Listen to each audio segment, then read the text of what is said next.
So basically, any time in the next 75 minutes, they can ring a bell and it's gonna be last lap. It was crazy. There's no way probably anywhere else in the country. I don't even know what the race officials were thinking and kind of even letting us race there. It was nuts.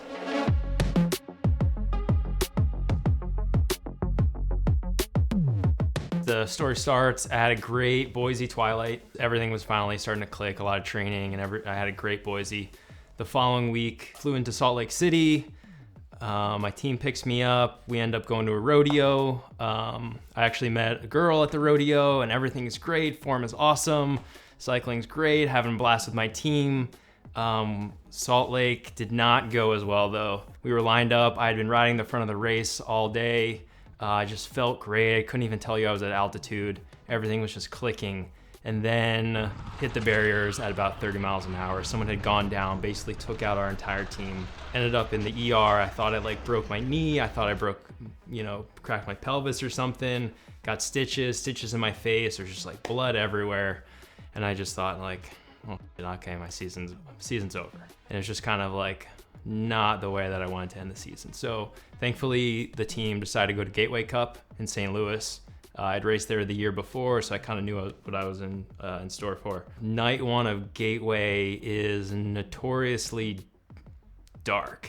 I don't know if they just can't find enough lights, but everyone knows that the race is kind of dark, and for that there's definitely some consequences there. We get to St. Louis, and like you usually do kind of in some of these summer races, you check the radar and you just see this huge storm moving in.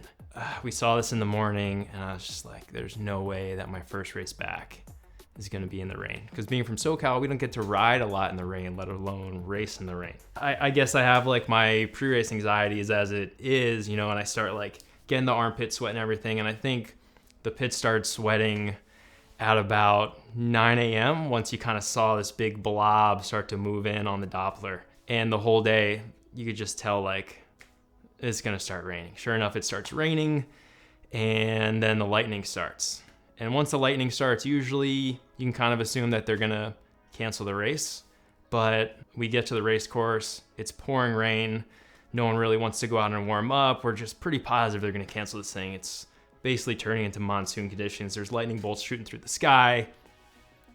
And we're all sitting in the team car, half getting fired up, half kind of talking about there's no way they could possibly run this thing. Yet they start the women's race. And we're like, okay, well, we're here. We might as well kit up, start to kind of come up with a game plan. But really, there's no way they're going to hold this race. Sure enough, there's 10 laps to go in the women's race. And we're like, okay, I guess we're at least going to start the race. So we pile out of the car, trying to stay dry for as long as you can. I'm getting texts from my brother-in-law who knows that it's pouring and knows that he can, try to get into my head about tire pressure and try to psych me out and stuff like that. And I'm just all I'm thinking is I do not want to race in the rain. I just want to get back through this first race, no incident, and the rain never stops. And we get to the start line, everyone rolls up, everyone's looking around. There's still thunder and lightning. You can see bolts shooting through the sky, and everyone on the start line's looking around at each other there's just no way. There's no way. I can't believe we're doing this. And the officials say, well, we've been looking at the radar, and if lightning strikes within 5 miles, whatever the rule is, we'll ring a bell. That'll be last lap, and then we'll have to end the race there. Oh gosh, this is gonna be terrible. This is gonna be terrible. And I was just thinking, just get through this first one alive with all your skin. There's a whole 3 more days of racing. Let's just get through this first race back. As soon as the gun goes off, I couldn't even tell you if the course was wet or not. I just remember being so on and focused and just kind of in this, I don't know, people talk about being in a flow state or something like that. I don't know what was going on. I didn't think about any of the fears, any of the worries. I just raced maybe one of my best races, just always attentive and at the front and trying to stay ahead. I don't know if that was just trying to be in the safest spot without the most water spitting up in my face, but I couldn't even tell you. The only time I remember it actually being wet on the course was coming into the last corner. There was just huge puddles. huge puddles. And one of my teammates tells a story about being at the back of the race, just thinking like, gosh, this is so dumb. Like, I don't want to do this anymore. I want to get out. Looking up, seeing me at the front of the race, just like hammering and racing on fire, thinking, I got to get in it. If Schepps is doing it, I got to get back in. I got to get to the front. I got to ride for the boys.